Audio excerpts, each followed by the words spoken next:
But now I feel like there's a lot to unpack from just that statement.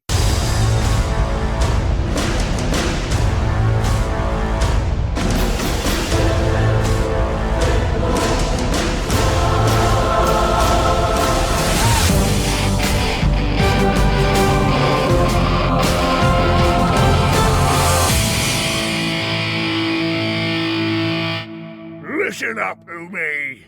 This is a podcast with the most ducker. This is Forge the Narrative. Hey everybody, welcome to Forge the Narrative. My name is Paul, your host. I'm joined by Adam Camilleri. Oh, hello everybody. And Tanya Gates. Hey everybody. Welcome. We are the Battle of Lost Souls podcast. Red may be joining us later also, trying to get back here to our normal, it's not even our normal recording time. We're actually talking about 40k all night. I love it. It's a hard life. I do want to mention the Shadow's Edge Miniatures Kickstarter we've been talking about. They've crested, they're almost at $11,000. By the time you hear this, they might actually beat $11,000 with almost 100 people backing them. Check them out if you haven't already. It's some of these products that I, again, use and believe in, and it's a cool way to support a cool company and get some stuff in the process. I'll put the link in the show notes if you have not checked it out already. I'm sure they would appreciate you at least looking at what they have going on. I think it's pretty cool to see this be successful throughout the whole campaign. Tufts, weathering powders, some other things, get them while it's hot. So what we were just talking about was how we're talking on the Thursday show, and look, I know how difficult it is to find the Thursday show. I will try to throw some links. Yeah. Well, it's, look, I try to put some links in the show notes. People can find that as well. But it's one of the things we talk about it. And actually, in the middle of this show, I'll put in a little piece of hype where myself and Nick talk about 2 or 3 minutes about what we have going on. And also, we talk about the Art of War Down Under podcast, Mr. Camilleri. Ooh, nice. Yeah. Lovely. Getting all the plugs in early, and it's enthusiasm is a kind of a palate cleanser in the middle of the show. But what we're just talking about is that the meta is all over the place. It is a brand new world. It is so wide open. You can pretty much play anything. My best advice would be to start with a single detachment of something, and then work your way into the new meta from there. Like just small iterations, fill your way through it.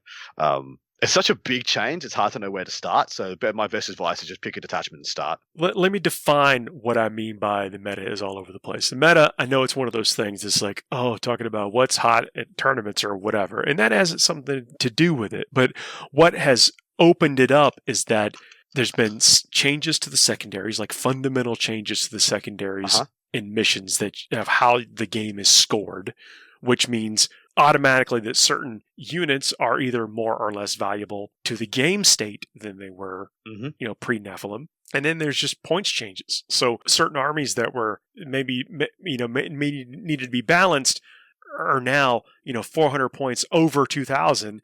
And certain armies, like Death Guard, are basically getting like 300 or 400 points more than they would have before. So I'm not saying that automatically makes them good or the top of the food chain or anything like that, but things have shifted to where there are more options out there for people to brew and build lists. Absolutely. It's at the slate of the whole meta hasn't been wiped clean. Like there's some armies that are still good, are still very good. Tyrion is a great example. But where they've seen a fundamental rebalance is they haven't just tried to rebalance the game around points and the viability of different units. They've tried to rebalance the game around the army's interaction with the mission. So they've done that by completely revamping the secondaries and by unencumbering the amount of faction secondaries you can take. I didn't expect that. But what we've seen is something like the Adeptus Sororitas, who have 3 really attainable secondaries. Yeah. Does that make them more viable? Absolutely. And this is a competitive term, I guess. We always talk about the scoring ability of an army list or a faction having a floor and a ceiling. And it doesn't necessarily, the better army doesn't necessarily is the one with the highest ceiling. It's usually the one with the highest floor, as in the highest minimum amount of points you can score reliably. And so if you look at it like that, having those reliable sister secondaries just means you have a very high floor of predicted outcome. So even if you do say lose a game, you get an exceptionally good score leaving it. Well, the last would almost work in that fashion. Like it would pad points. Yeah. Like you can go into it and I've got these 15, and then you took another secondary. I've got these 15, and of course I'll score a couple of primaries along the way. So worst I'm coming out of this game is 44 points or something. Exactly right, and that's a perfect example of a reason why To the Last was a little bit too good, because it was just ubiquitous. It was just like everyone took it. It was made for very stale games because both players took it and then refused to use their best units or whatnot. Or yeah, so yeah, no, it's crazy amount of change has been brought into this here game. I'm wondering if Age of Sigmar has seen the similar revamp in their General's Handbook. Yes. So I actually just got my General's Handbook yesterday and started going through it, and I think that it's going to change things up a lot. So in Age of Sigmar they have battle tactics instead of secondaries, but they kind of work the same way. And in the new General's Handbook, this battle tactics are a lot more difficult to get. And I'm not mad about it because I feel like it was a little bit too easy in the last General's Handbook. And it was also like sometimes when they're too easy to achieve, it makes it a little bit difficult to try and stop your opponent from achieving them, if that makes sense. So sometimes it felt like you were, I don't know. It just felt a little bit like non-interactive in that way. Like you couldn't really stop it from happening. And I think like having that agency to interact with your opponent scoring points is what makes the game kind of fun. So I haven't played any of the new missions with the new the missions are also, they seem fantastic. I haven't had the chance to play them yet, but I'm going to play my first game on Saturday, and I'm just super excited to try it all out. Yeah, so you're talking about you were worried there before it was just kind of cheapening the decision making a little bit too much because it felt like no matter what you did, people were going to get their scores. I like that a lot. Yeah, I like that a lot if they've mixed that up. Yeah, and then it's hard to explain, but the focus, there's like a focus in each of these General's Handbooks. So the last General's Handbook, the focus was on monsters. So if you achieved your battle tactics with monsters or you killed a monster, you got extra points. So now that doesn't exist anymore, but now you can get extra points if you have basically battle line units that are under 4 wounds and don't have a mount. So if you have those, they call them I don't know how to pronounce it. I'm going to butcher it, I'm sure. But they call them Galeshian veterans, and they're kind of it would seem that they intended for these battle line units to be sort of the focus of this General's Handbook, but I have a feeling that it's actually going to be maybe opposite, and some factions are going to go away from small battle line units. Like, for example, my ogres, I don't think I'm going to run battle line units, the Galeshian veteran as battle line units, because there's a new detachment that essentially gives your troops like an extra wound when they go into those Galeshian. Okay. Or like an extra damage when you go into that unit. So I think you could go either way. I think if you're a horde-based army, you're really going to lean into the Galeshian veterans because they count as more models on objectives. But if you're more elite, you might want to go away from that and just like beef up some units to just really take out those veterans. So it's going to be interesting to see how different factions play it. It's kind of how I feel it's going to go, but I'm not 100% sure. It almost felt like there you were discussing the pros and cons of like MSU versus more medium-sized units versus more elite-style armies, which is cool, awesome. Yeah, things are shaking up. Yeah, like take it with a grain of salt here because like I'm fairly new to this game, but I really have a feeling that that things are gonna really be spicy with Age of Sigmar coming up. Yeah, we're liking the spice on this show. No, that's good. I mean, look, this is getting more things on the tabletop, and when things do become stale, where people are kind of feel like they're disincentivized to get out and participate because they're going to meet XYZ list, and it is wide open. I think across both core games at this moment. I have a question about the GT pack. Did they change the missions at all, or are the missions the same in this one? Missions are the same. Yeah, missions is it's really just the secondaries that have altered that, and then but it's how it interacts with the missions. But at the same time, I like a kind of a standard or a comfortable mission format. That could be the cycle. We're getting 6 monthly revamps here on General's Handbook and Chapter Approved. Maybe it's every 6 months they redo the secondaries, and then every 6 months they redo the primary missions. So we have stable secondaries for 12 months on a different cycle, and we have stable primary missions on a 12-month cycle on a different 6 months. So that would be cool. That would just be a little way just to keep things a little bit fresher between. That would be good. And I'm back into like, man, what do I take for secondaries? What am I doing? Yeah, impactful decisions. I love it. And I honestly, I feel like I picked two solid ones, and then the third one's always just a crapshoot. And that's pretty much the case. But it's one of those is like, do I have models left? If I have models left in like turn 5, I'm probably winning. If I don't, I've lost. Mm-hmm. So that tends to be the Blood Angels, way of life, right? Yeah. So it's like, okay, well, does this third one even matter?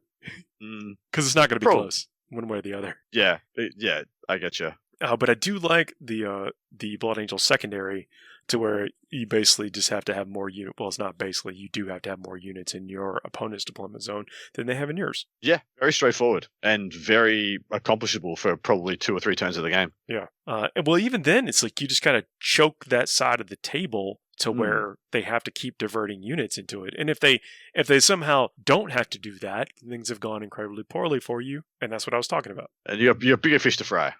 Yeah, most likely your own fish to fry. Yeah, my own fish are fried. I'm trying to figure out how to figure out what killed 27 all these fish guard with 5 assault intercessors. Oof. I managed this ecosystem very poorly. All the fish are. It's a bad deal. But I do want to talk about, so this is with changes like Dove at the moment, and maybe the outcome of whether or not we're going to see a lot of psychers and stuff. I'm really kind of hemming and hawing of with the list that I'm taking to support this kind of big forward push. What third HQ do I take? Because Sanguinary Priest is kind of like a must-have. Yep. Dante, not necessarily an auto include, but I do really like the fact that he gets you an extra warlord. An extra command point, and like mimic some of the things you might spend command points on. He also gets his heroic deed stratagem for free. Yep. Well, so it's interesting that you're having this discussion because for a lot of people, this is going to be a very real change. Can I justify a third HQ? Can I justify a third character? Are my characters good enough on the data sheet that they don't need warlord traits and relics? Because that's another lessening of the decision choice, I guess. If your character is just good enough all the time, you don't need to give them warlord traits and relics in order for them to make their value, So like Dante is a great example. And I think this is why we might start to see a lot more special characters start making the cut, which has definitely not been the case for 9th edition so far, because, actually 8th edition was even where we saw one of the discrepancies start to build. Like, you talk about Dante in 8th edition, yeah? And then you talk about what you could do with just a captain with a Thunderhammer, and you're like, wow. You almost kind of Hammer Pack, Ben Guineas all day long. Give me 2 or 3 of them. Exactly right. Don't need Dante. Dante didn't hold a candle to that stuff. Whereas now, a lot of the time, the value of the unit is on the data sheet, and G-Dub's done a great job of retaining the value of the unit just being where it lies in the codex. I mean, he's got permanent lightning fast reactions. I mean, so got a lot going for him right on the data sheet. So he brings you 1 CP for being warlord, and then he makes a significant use stratagem for him personally free. So he can bring you like 3 CP of value, really. Yeah, and that's. I know we're talking about Dante specifically, but I think this is one of the decision points of if you have a character in your codex that you can take that has these types of qualities and you weren't considering them before, maybe it's time to check them out again. Yeah, that's exactly my point. I think. Go fresh eyes. Back to fresh eyes on all your characters. I've never taken Samael. In fact, I don't even have a proper Samael model. I've got a couple of conversions that I used to use, but when you can still have him on the land speeder. Mm-hmm. But now, like, the difference, Samael is 10 points more expensive than a captain on a bike who has the chapter master upgrade. And for those 10 points, he comes with a double Stormbolter, a plasma cannon that doesn't overheat, and essentially a power fist in the form of a Rend 4 Stormbolter, so a super power fist, because on the charge he's strength times 2. And so he gets all that extra value, and and one more pip of movement, a couple more wounds, that's the 10-point difference. And he doesn't need a Waller trait, doesn't need a relic because he already has like 3 essentially. And all of a sudden he's a phenomenal piece of tech. He's a phenomenal character. So, and I think there's a lot of those there for everybody. Shadow Sun jumps to mind for Tau. Typhus jumps to mind in some specific builds for Death Guard. I mean, Ahriman's already ubiquitous for T-Suns. There's so many special characters out there that are going to get a whole new lease on life. I don't mind it.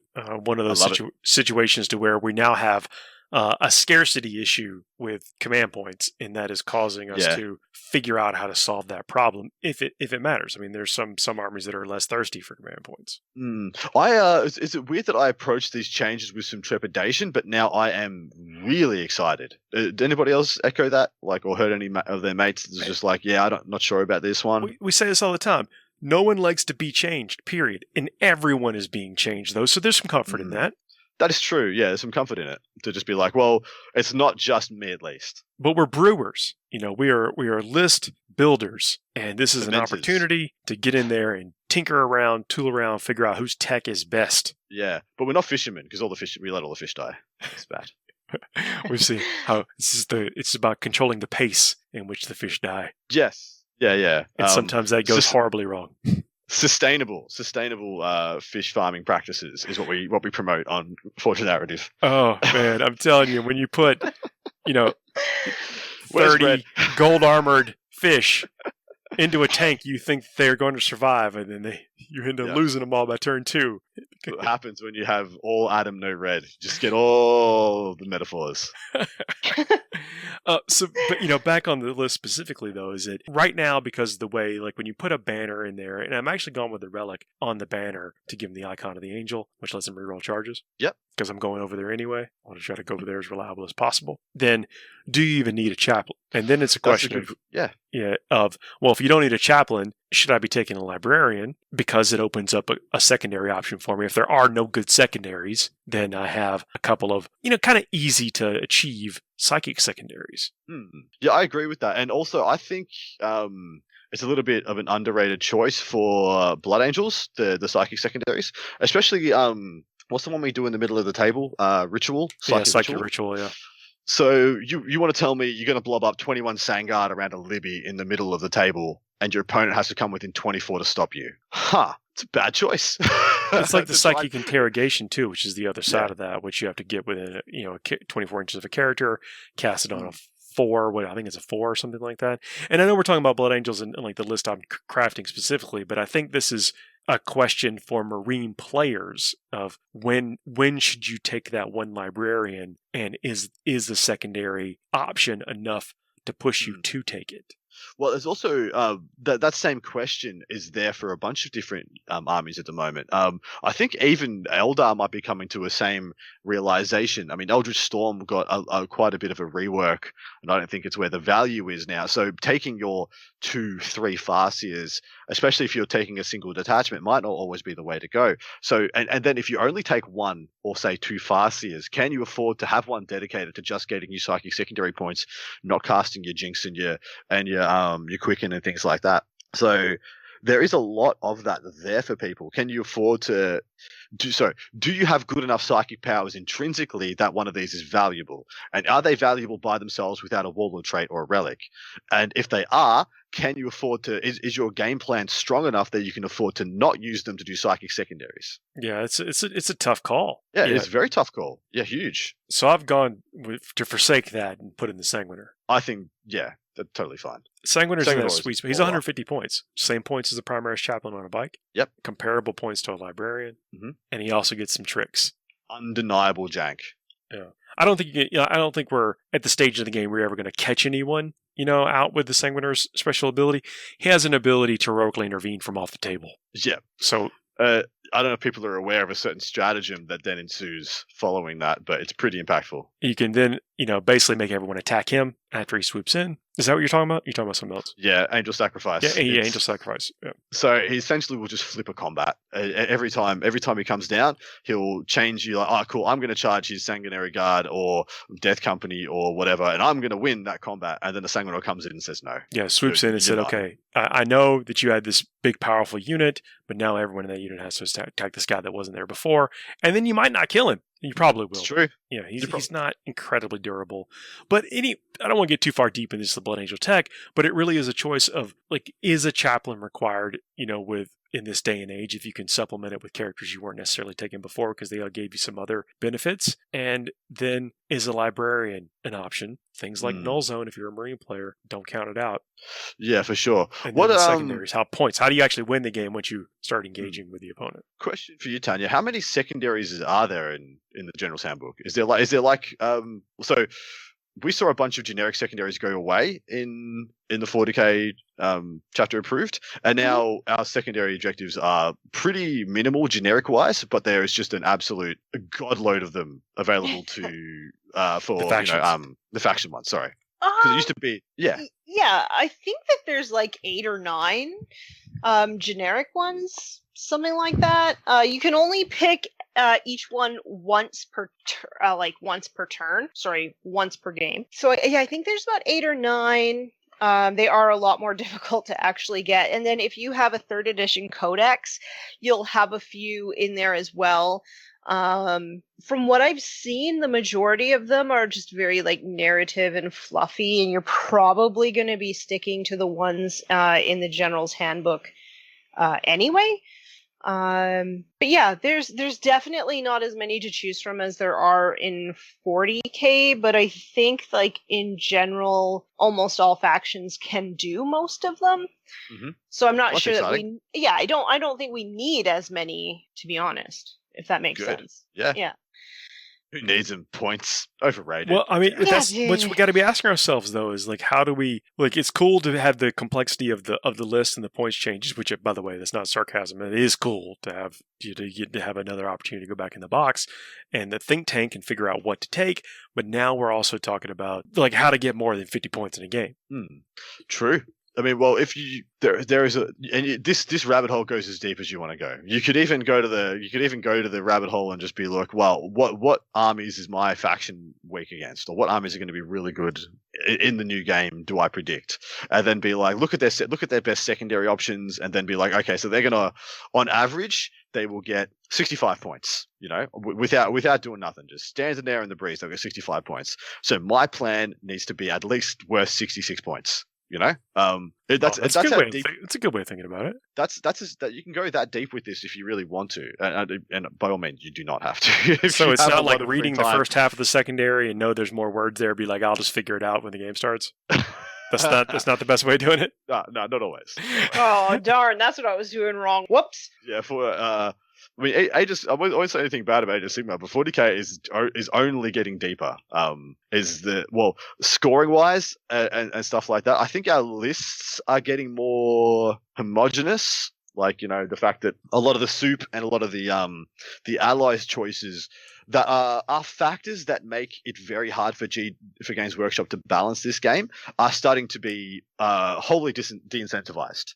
Like you lose mono faction bonuses, you lose access to your amazing secondary suite now if you were to soup or all those things. And so there's really very, very few reasons to want to break your faction. And so it's just, and while I think we're losing some flavor because we're missing that, it's making the game a lot easier for GW to manage.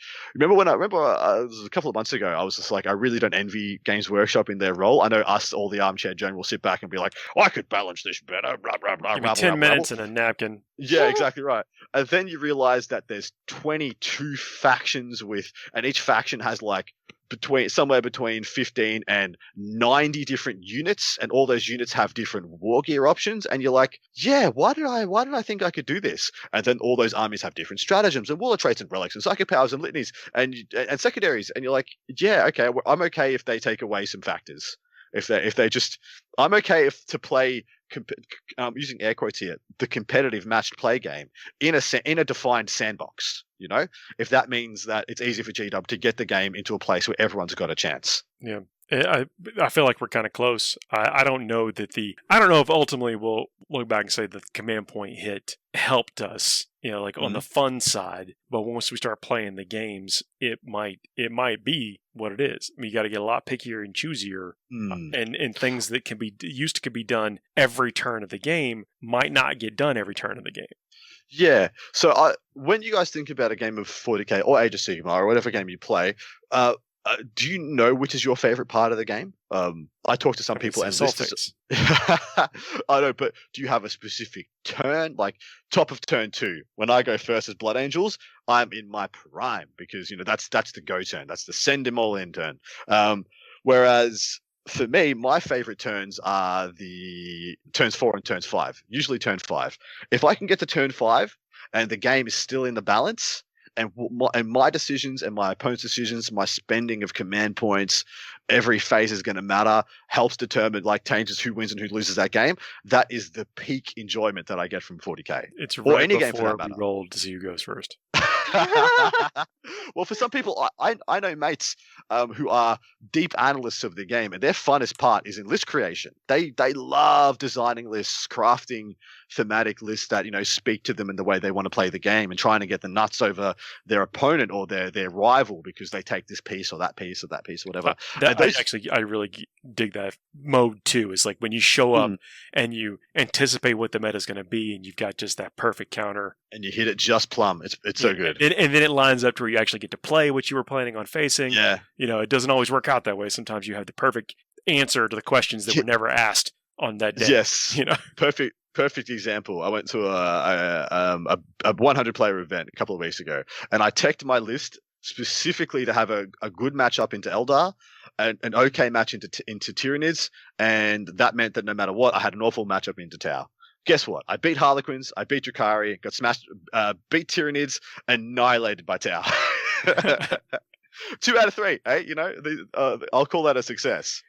Let's take a quick break right here. We'll come back. We'll find Red in the middle of this break. Don't forget, it's going to have a quick word from Nick Nanavati and myself, and then we're back with the crew. See you in a minute. FTN is brought to you by Discount Games Inc. Please visit them at www.discountgamesinc.com. And don't forget to ask Jay about ways to save even more on your hobby projects. Hey everybody, welcome to a very special, player spotlight, but we're the players? I guess so, whatever you want to call it. I'm Paul Murphy, this is Nick Nanavati. And it's time to party. Let's do it. Look, I'm very excited. I want to talk about some of the things that we've been doing. People have heard me talk about the Thursday show that Adam and I do, and they've heard me mention that been doing some Art of War stuff with you, and so I thought, why not get people on, introduce you to people that may not be familiar if they aren't familiar. Yeah, I'd love to meet your audience and all that. That sounds awesome. Over there, it's a 2-part show. In the first part of the show, we talk to recent tournament winners, people that have done really well or won a tournament that past weekend. So real fresh, off of their victory, and we kind of pick their brain about what stratagems they use a lot, what secondaries they pick, how they got their victory, and a little bit about what list they were taking. Yeah, and then in part 2 we go through each individual matchup to approach it how did you actually pilot your Tau or your Eldar or your Tyranids into these different armies and claim victory over all the other top dogs in the game. And we'll even try to get some more esoteric offbeat armies too. We just had Orcs on a few weeks ago talking about how they can go fight the Tyranid menace and do surprisingly well. I think we're going to have meta, what is the meta, and then meta busters from time to time. So really encourage people to check it out. Plus, look, we get really kind of deep in the weeds in some of these things in a good way, really breaking down why a unit works a certain way with a certain stratagem, and then how do you get success with that. One of the things I love working with you about, Paul, is that you have such a great way of breaking down those high-level technical plays down to a level that most people can understand. Whereas some competitive players like myself, we can get lost in the sauce. And I think what we do together is we bring the yin and the yang, the peanut butter and the jelly, and we bring it together for all of you wonderful people. Yeah, instead of hearing us just jibber jabber, there's actually someone who's done it, right there on the cast with us, and it's really been fun I've learned a lot myself doing it. It's been fun to do and then get those player perspectives. Super glad to hear that. Yeah, so it's a really educational podcast. You can check it out. We go over all tons of 40k tactics and strategies from the best players in the world. We try to be all inclusive to geographical regions and tournament formats, and try to bring you the whole show. You got like a whole network over there too. I don't know if you want to like the Unbroken. There's some really cool things that. Oh yeah, Art of War's got a whole podcast network. This is the Art of War show that Paul and I do together, but we also have Art of War Unbroken. Very similar format, part 1, part 2, where we get a guest on from a tournament, but instead of getting the winner, we get someone who goes 4-1 or 3-2, close but not quite, and has maybe been in the scene a while or not, and is trying to learn about how to learn from their losses, how to analyze their games. That's a great show done by Blake Law and Brad Chester, 2 of our Art of War coaches. And then, of course, we've got Art of War Down Under, held by none other than the late, the great Adam Camilleri. He's not late. Well, if you ask Blake Law, he is from America. And that show is basically a review show of all the different rules that come out in 40k, which at this point in time, there's quite a few. And he gets some top players around the world to interview and basically subject matter experts on their factions to break down all these new rules and what they mean for the faction. Yeah, and then if people have still not gotten enough of us by then, we know we've been doing some commentary for Games Workshop. Oh my God, Paul! How much Nick and Paul can the world take? More Warhammer, more often. That's all I'm saying. That I'm just happy we get to talk about it. That's right. We go on twitch.tv/Warhammer. Paul and I are the official commentators for the Games Workshop US Open Series and maybe any other events they may do in the future. It's really awesome. We've been doing it for about a year now. And you know what? I'm honored to be in such a place in the community. It's so much fun getting to know all the players around the tournaments and talking to them and watching them play. It's been a blast. Well, and there's 3 more events coming up this year where if people have not come to experience this yet, then there's a few more opportunities. We got Kansas City, Chicago, and then in New Mexico. Oh yeah, I can't wait for all of those. Especially New Mexico is the finals. The finalists of the U.S. Open, Kansas and Chicago, and the ones that have in San Diego and Seattle, they actually qualify to go to New Mexico. All expenses paid by G-Dubs themselves, and it's a super awesome trip. But even if you don't qualify, that's totally okay. They have their own giant tournament at a 5-star resort. Yeah, that's the most exciting thing. Well, I think it's cool. Is it like what I saw at San Diego was a bunch of families and stuff there. That was neat. It's really interesting because you and I have been in the 40K scene for, the end of time, basically, since it began. And it's getting so much more inclusive. You're seeing a lot more different kinds of people from all the different walks of life, families. It's so nice to see the inclusiveness in these 40K events and the culture scene shift. Yeah, well, Nick, thanks for joining me. I wanted to bring people on in case they weren't aware of things of what we were doing and where to find us, because that's what I've gotten a lot of questions like on Instagram and Twitter. Is like, I've heard you mention these things, but I don't quite know where they are. Well, now you do, and Paul. now you know who we're Thanks working for having me on. Check it out. We got the whole Art of War network, tons of competitive 40K content. We do our streaming. You can check me and Paul out anywhere. We'll see y'all soon. Thanks, Nick. You're listening to Forge the Narrative. And we are back, everybody. Thanks for hanging out through that little enthusiastic plug we did a minute ago. Talk about all the cool things that we're up to. And now So wait. All of the things that you're up to? So did that segment take like an hour? We were very brief. So, Okay. Very brief, but excitable. you Gotcha. know what? Yeah, there's cool things happening, I hope everybody can join in.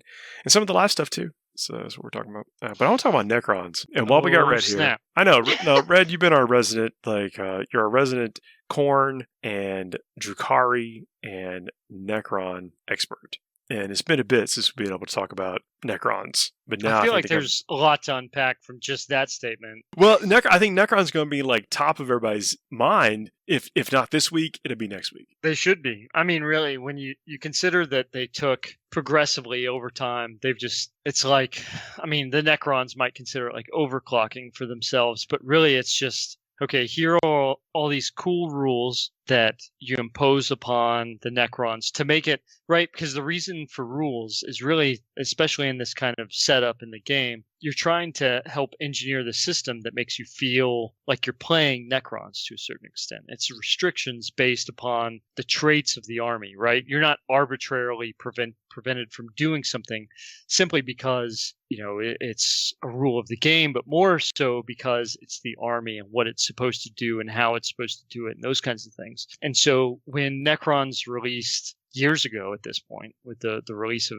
Ninth Edition. You could tell that the rule designers were doing, I felt, a really good job in trying to create the mechanisms that made it feel like you were playing Necrons, with how things were based off of core, and not everything was core. A very specific number of things were core. And then also a lot of the buffs were balanced from how they came from the nobles specifically. It wasn't just any character. It was the nobles that gave protocols and how that played out. And then you had to play the protocols in a certain phased way. It had to go, you selected them before the game. There was a certain way that they had to lay out.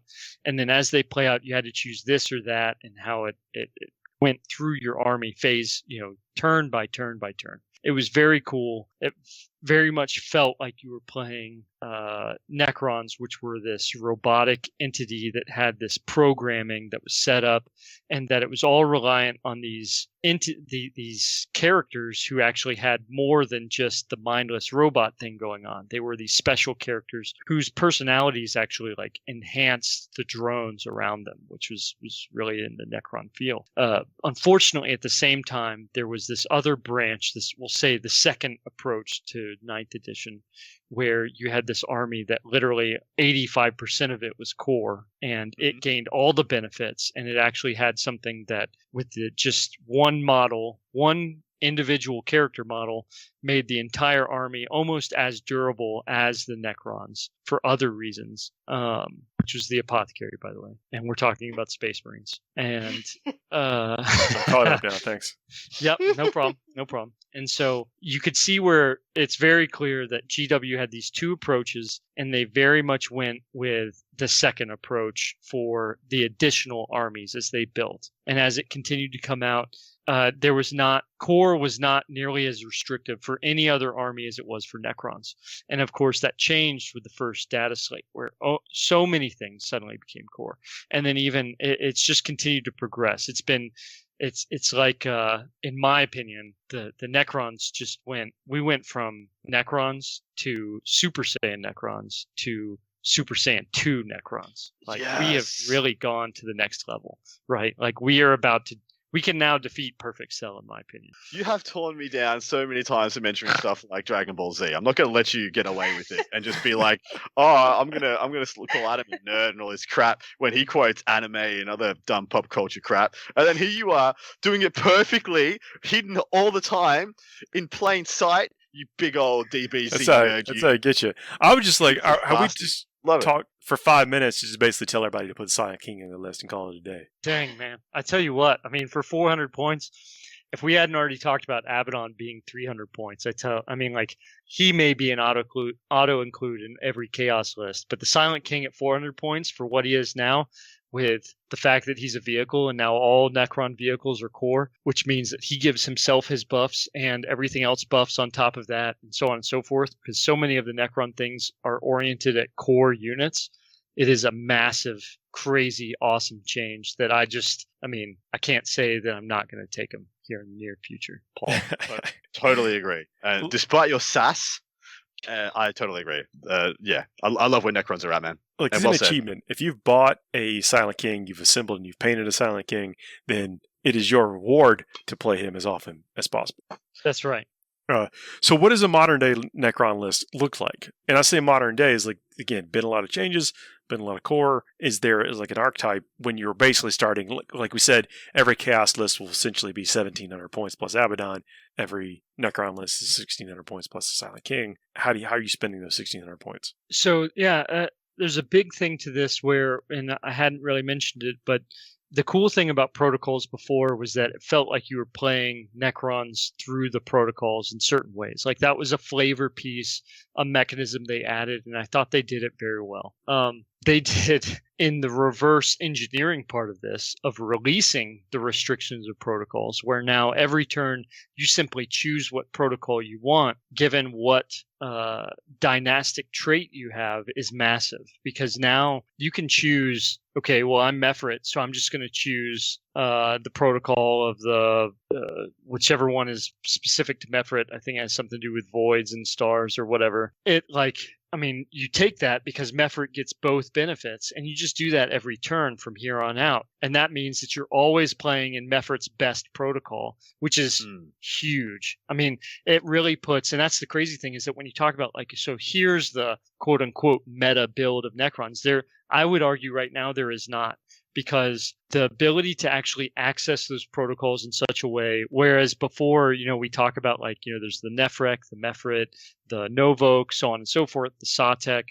Like, we used to joke around about there being like the OBSEK, right? Like OBSEK being OBSEKH, spelled like the Necron version, which is like where you would take those custom traits so that you could move 6 inches and every single model is objective secured. That's a really cool combination. It has a lot of gameplay in how we play. But the next part really being that if you take the other ones, the book dynasties, you're really able to tap into the protocols and just blow them out of the water because you're able to pick one and just run with it the entire time. So I really feel like big winners out of this are Mefrit and Novok. And I really don't want to discount the others because they really can take advantage of what those other benefits are.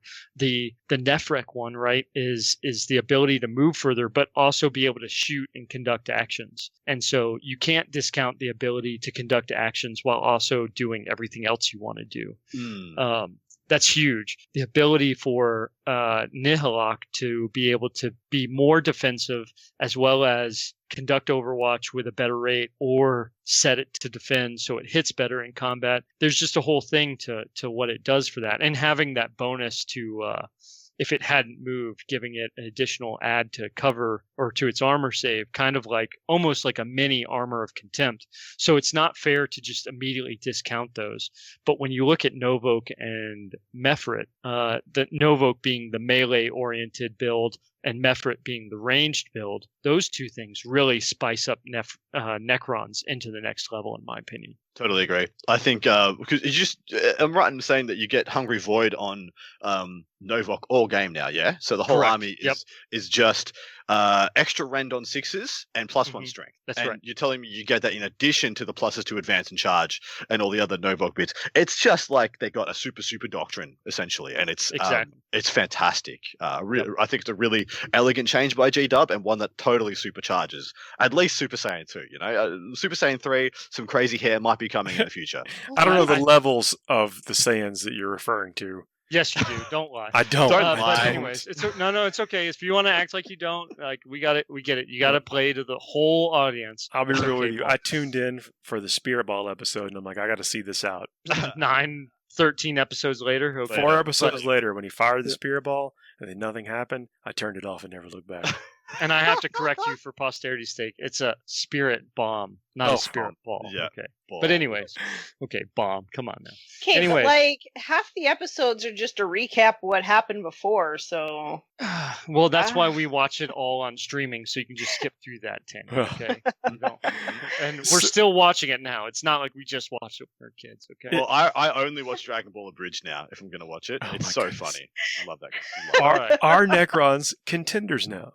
Absolutely, Yes. 100%. They are, especially between Armor of Contempt and some of what Necrons have available to them, the additional AP, they definitely throw into it. Between, again, Mefrit or Novok are my two big, like, those are what I'm leaning towards. The next part being the Silent King brings more CP to the list, which is a big win. Given the current restrictions. That's what we're talking about. The first part of the show actually was characters that bring a CP advantage plus some extra abilities that basically, because those abilities exist, you don't have to pay for some advantages during the course of the game. Right, exactly. And then there's some balance to it in regards that he costs 400 points. You have to take him as a warlord, but you also, like, it's actually in Nephilim, it's almost no point in buying his warlord trait, right? Because his warlord trait used to allow you to add in another protocol, but you don't need that anymore because you're just choosing what protocol you want. And so you just save yourself more CP in that regard. And then you use it if you really want to as a Necron player, because you bring a character who doesn't have a warlord trait built in, or they do, or what have you, but just outside of just you use the stratagem to buy that warlord trait for someone else, right? And so like you don't have to resort to buying. You're not just relatively wasting the Silent King's Warlord trait on buying it. Maybe they're looking at a possible change in the future for that. But either way, if they don't, I still think it's a pretty fair trade. The Codex comes with the ability to build into it anyways. Well, I do like and dislike the fact that Necrons don't have incredible relics and warlord traits to begin with. So it means usually you'll just start with more CP and get more juiced up from your stratagems. The only one I see in every list at the only auto take is the freaking Veil of Darkness. It's in every list. But again, we go back to my argument about meta inception. That's what everybody thinks, right? I mean, there's the warlord trait that is. Is it the deny one? Well, no. There's the warlord trait that allows you to reroll charges, which is a big deal. That's true. That is a big deal. That's a huge one for Novo, and you put it in the right place, and you can lock it in. I argue the Voltaic Staff is a step up in the light, Staff of Light. That's a big one. Yep. Lots of damage comes out of that people really just don't see popping out from a character. Was it -1 damage or half damage, and you put it on the Catacomb Command Barge? Lord? No, -1 damage is a big one. It's -1 damage, and so whether that's on a Command Barge or you put it on the like a Scorpec Lord or something like that, like it's. Putting on a Scorpec Lord allows you to also play that stratagem where he's -1 to wound, and he just soaks up a unit. You can throw him into a really tough unit, and he can just soak up damage. Well, exactly right. But what I was getting at with that statement was you weren't like some other list where you always had your ubiquitous, always had 3 relics, always had 3 warlord traits, because those players feel like they're having to just strip back, go back to a no frills play style. Yeah. Whereas Necrons are just like, hey, we're just kind of fine here. We had as many as we wanted already and had a bunch of CP. So no points, no problem. You guys losing, we're staying the same. This is great. Well, and with that, so like the Cryptek Arcana have dropped in points to a certain degree. And so the ability to kind of tap that onto some of the different Crypteks that you have available, those are like free relics, right? And those are kind of upgrades that we see in other armies. So like Space Marines, it's like upgrading an apothecary or a chaplain or something like that. The Crypteks end up being the focal points where you can attach these different arcanas to them. And I think it's a really good way to kind of get around that, where you don't need to necessarily. There's different combos in that I'd recommend people look at, but you don't have to focus on CP clearly, which I think is a really cool aspect to them. I agree. I mean, I do think the Necrons are going to go into a lot of games if you bring the Silent King with an alarming amount of CP compared to many other armies. An alarming amount of CP. That's strong. There you go. It's going to flip games. Easy to paint. I shouldn't say easy to paint. Easy to get. Just easy to get table ready. Necron efforts. The minimum requirement is low, but the ceiling is like as crazy as you want to be. Y'all are killing me. I mean, look, I don't mind calling them an accessible army. Yeah, I think it's a strength. Yeah, I do too. And, again, when we talk about, what you're actually going to see on the tabletops, and this is all leading towards, like, that. We talk about hobby lag. This army could be tabletop ready, quicker than, let's say, a Gene Stealer Cult army can be. But Paul, sure. It's going to be better than Gene Stealer Cult, because no one's going to build a Gene Stealer Cult. I say quicker. Unfortunately. Sure. I just want to say, I think it's great that Necrons can be easy to paint, because they're not easy to build. I was about to ask, Paul, I know you painted some. I saw them. They were awesome. I love the Mephrit design and everything. But did you build those? I know I did. Yeah. Yeah, so you know what I'm talking about. There's a big difference. And Tanya, you hit it on the head right there. Did you paint them or did you build and paint them? Because when we talk about accessible, I love the Necrons. They're great. And in fact, the new ones, especially the new ones out of the box that kind of like snap together and they all just kind of click, is awesome. But I'm not going to discourage anybody. If you go out and you buy any of the older kits, you are in for a very exciting hobby challenge. I just want to suggest, after I listened to my husband try to build some tomb blades, get yourself some forceps or really needle-nosed tweezers or something like that to help you put those together. Save yourself a lot of headache. The little painting handle thing that you use, like to paint. The assembly handle for construction. I use that pretty frequently because it works. Like it's like plastic construction. You don't think it's as useful or as functional as it is, but it absolutely is. And sometimes it's really good when this is what I've done, like a staff or whatever, and I've accidentally broken off the tip of it, and it's really kind of a pain to sit there and hold it until the glue cures. Those little hands stick it back on. So I was hanging out when I was over there in Florida, and I was a little bit bored, and I was like, anybody got something that needs painting? I'm kind of bored. I'm just hanging around. And then Richard, one of the guys I was living with, just comes over and puts 2 packs of new flayed ones on the table, and there was much regret. It's like, you happy with these? I'm like, yeah, sure, that'd be fine, man. They're a new kit. They can't be that bad. I'm like, oh, no. I'm glad we kind of went over to the hobby stuff. Let's actually do a hobby segment. It's been a while since we had a true finishing moves segment. Finishing moves is a segment we do from time to time. It's a hobby segment where we talk about spending, like 5 extra minutes on a model and really jumping up the look of it, like how to get bang for your buck. And, you thought the model was done, but there's sometimes you can do a little bit extra, and it only takes about 5 or so minutes. That's the concept of the finishing moves. This time we're going to be talking about smoke and flame. I know we've kind of covered this in the past, but I don't know if we talked about specifically smoke and how to get that effect on a miniature. Yeah, it's kind of I think off screen, Tanya was talking about how it's a counterintuitive painting style. It's so many other shapes and miniatures you're told to, as the further you go out from the shape, the lighter the color should be, getting towards your highlights, your focal points. And then you got to kind of flip the script. I don't know if you guys can break it down better than I can.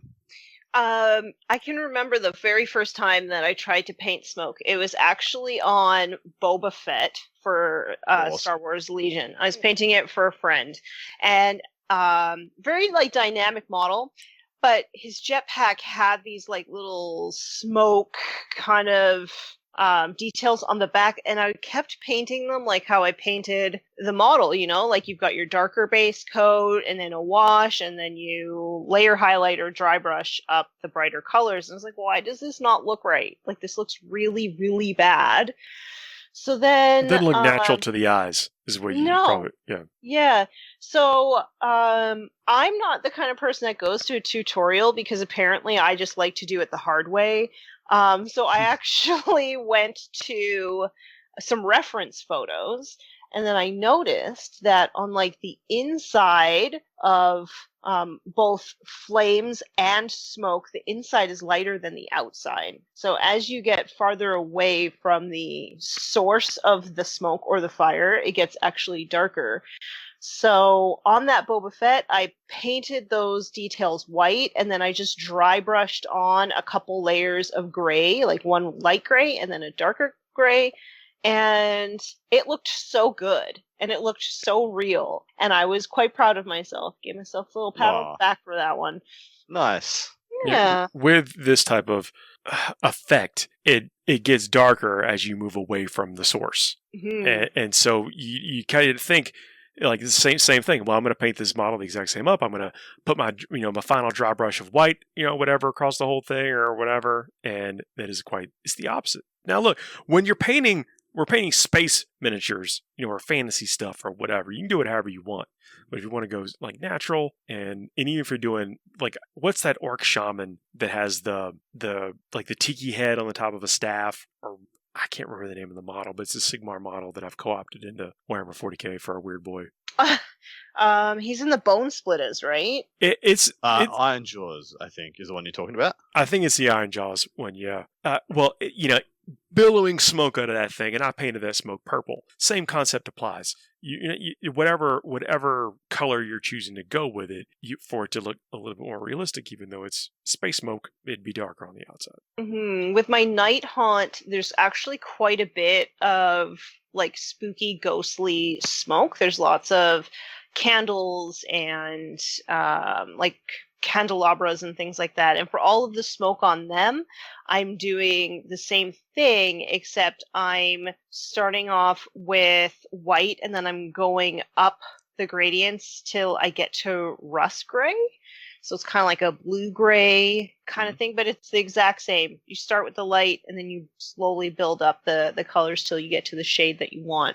It works for all colors. So if you want to do it for flames, you just start with white, and then you add yellows, oranges, and reds, sort of in that in that order. Kind of like the tutorials you'll see where they tell you how to paint like a bone or a tusk coming out of somebody's forehead for chaos or whatever, is that they also have you darken it towards the tip. Because I guess, and I'm not a veterinarian, I don't know what or whatever, but I guess in nature, like the longer the horn or whatever also gets darker towards the tips of it. It's just older, right? I think. Yeah, I mean, it makes sense. But you can layer this. You can dry brush it. There's many ways that you could do it, and the sort of concept stays the same. So it's something that's easy to play around with, and it gives you a good effect both ways of doing it. If you're doing it with a wash, you just don't pull the wash all the way down to the bottom of the bit, whatever it is you're painting. You don't do it all over. You can stop halfway and kind of feather it towards the bottom. I'll admit, I know it's on Warhammer Plus right now. You know, like if you had the app, Adam. But ding, bingo card next. Yeah. So so if the Warhammer Plus has all the like collection of all the different GW like hobby session things, which are really cool. But the other thing I did is that as GW actually released all those different videos, like that Duncan Rhodes and that guy named Pinky did, I used to like save those, like bookmark them. And actually Fire was one that I really went back for. Specifically for someone like randomly out of the blue, I guess I was flattered, asked me to paint an Abaddon for them, right? And if I've said it before, I'll say it again. I really don't feel like I'm that good of a painter, but I did paint this Abaddon and I tried as hard as I could. And going into it, I did some preparation and I had to go to this like hobby video that is now on the app that Adam doesn't use. But so I went into this. It was very helpful looking at it. And just like you said, it was this counterintuitive process of almost like painting it backwards. And it was extremely helpful. And it really actually came out way better than I thought it would, just because I didn't think I was going to do that well at it. But after a few test runs, it went really well. And so I highly recommend folks check that out. These are things that, we talk about, just ways to get to step up your miniatures, and it's very accessible. And it's not about looking at the whole model and painting. Like Abaddon or Gilliman, very incredibly intimidating models. But if you break it down, and I'm just using them as an example, this could be any model. You break it down into its component parts, then it starts to feel a little bit more accessible. Like I'll admit, like when I'm painting a Space Marine, or my Blood Angels are probably not the best example because I get super basic with their bolters. It's like I just use a black casing and the metal bits are lead belcher and it gets a wash or whatever. But like on a Plague Marine, where I feel like I'm already spending a decent amount of time painting all the other stuff on there, it's really easy for me to decide to kind of skimp out on the bolter casing. But then when you convince yourself that it just looks so much better if you paint it the red to offset the green or whatever, and then coming up with a way that's repeatable, a way to actually paint that across your entire army and not have it kind of talk yourself out of doing it, then you get more work done, I think. You get more productivity. Because motivation is not something that everybody has all the time, but a system, or whatever, something can carry you a lot farther. And so breaking these down into actual like things that you can do, I think helps get models on the table more often. And what does it? I agree. Hopefully let us do. Hopefully let us play more often. So that's we haven't really given the concept of what finishing moves is or why we talk about it, and in a little bit. So maybe this will help us get more of these tips out there at the end of every show. So conceptually, what do you think the best? So I'll tell you how I usually do flames. And I usually I'll do as many different layers as if we do it. Let's just do red flames. I'll start with sometimes I'll start with a little bit of white, and then I'll work from white to yellow, and then yellow, and just start mixing reds into my yellow to go through orange. Mm-hmm. And that's if I want to go absolutely nuts. And usually that'll be it sounds like it's going to be 20 layers, but usually it's like 6 or 7. Dude, you can go all the way up to black, and even then it's still 6 or 7. Yeah. And then I'll hit it with the glaze, and I'll blend all the reds and oranges together, and also it'll hit the white that I've got as well. And so by default, the white will be the lightest and the focal point. So when you look at the flame, the white's the piece that the white dot at the middle of the flame is a bit that hits your eye. But then how far do you guys go with do you go from and then do the reverse at the midpoint from the black to through the grays to white? Do you finish it white at both ends? No, you got to be black. You got to be super dark at the tips. No, I mean, really, you can even go so far as to, after you do everything you just said, including even if you do decide to kind of, well, one, don't want to lose sight of the fact that this is space fire and you can do whatever you want. And it doesn't have to burn the same way. Geller fields could be at play here. Nobody knows the origin of the flame that is emitting from whatever it is you're painting. But after you did everything you just did, you could be bold enough to do a very light dry brush of black across the very tips. Mm-hmm. And it's as good as done. You've now brought it back to natural, and people they will look at it and go, that is what I expect to see. I don't really have it set up like I do it the same every single time. I just sort of use the general idea of starting at white and ending at the darker color.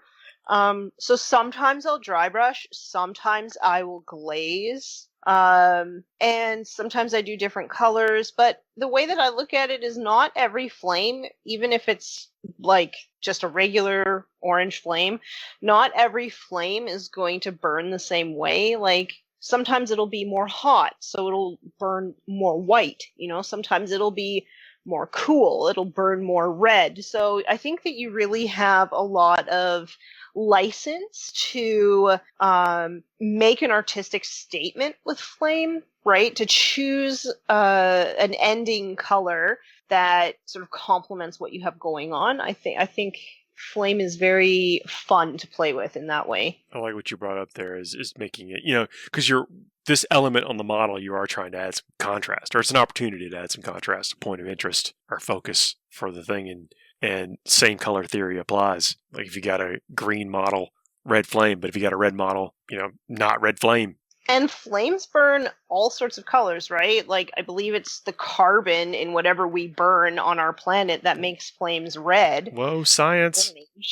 But if it's any other sort of element that is being burned, it's going to change the color of the flame. You literally have the artistic license to do whatever you want with this. You can pick any color and play with it, and I encourage people to do so. I'm painting a miniature right now. It's for just a little like narrative skirmish game, and I'm going to paint the flame that this guy's holding in his hand. I'm going to paint it pink. And you have the license to do that if you like. Which miniature's got the best flames on it? Oh, what do we reckon? I know my pick. The Dark Apostle. Yeah? Yeah, doesn't he have like that like brazier or whatever on his back? Yeah. Not only does he have like the fire, but he also has like the blood dripping from it too. Yeah. That model is amazing. Oh, that's the book, right? That he's holding in his yeah. He's got like the 3 braziers, and then he's got the books on fire. That's cool. And his little buddies or whatever. Yeah, his buddies too. Yeah. Mine was going to be the Firebelly from Ogres, because I felt like it had the biggest flame, so you got the most. You got to do the most with it. But I like the Dark Apostle better. I didn't even think of it. That Dark Apostle has like dripping blood fire. Yeah, and it's so metal. I gotta go with Gilliman, and I hate to say that. Oh, boring. I don't. Sword. Yes, the Emperor's sword. It's on fire. It's amazing. We've all wanted that sword. We've all pretended we've had that sword. Red, how excited are you that I picked a Chaos Space Marine model, though? I mean, that was a really good choice. I was thinking something along those lines, too. I was trying to think, I really like because I'm with you. I think that was one that really stuck out, because it's all came out in this range that GW, I think, was really playing with that, because Abaddon, Gilliman, okay, Paul, fine, has like, the fire effects to it, but then you'll get some of these other models and the Dark Apostle, and at the same time that Sisters model dropped, where she has that fire in the background, like on the base. It's almost like that's probably some of the most dynamic fire that I've seen in like the action pose. It's like you can't tell if the fire is because she's just so badass that it like kicked up while she was like spinning to shoot that pistol or something, or if it's, which is not the case, it just looks that awesome, or if it's like, she's in this area where there's this ongoing battle and the fire's raging and there's just bits of fire around her. I think that's probably my favorite, all in all. Very nice. My favorite model that I have is an old metal one. It's the Ministorum Priest for Guard, where he's like he's like yelling out of the book or whatever, and he's got I've got it. Giant. Yeah. That was one of my favorite flames that I ever painted. It turned out so good. That's a cool segment. Well, that's a great place to wrap it up. Appreciate everybody listening and hanging out. Please don't forget to leave some 5-star reviews. Hit the subscribe if you haven't already. And this is a weekly show we do. See ya. We'll be back next week. Bye, everybody.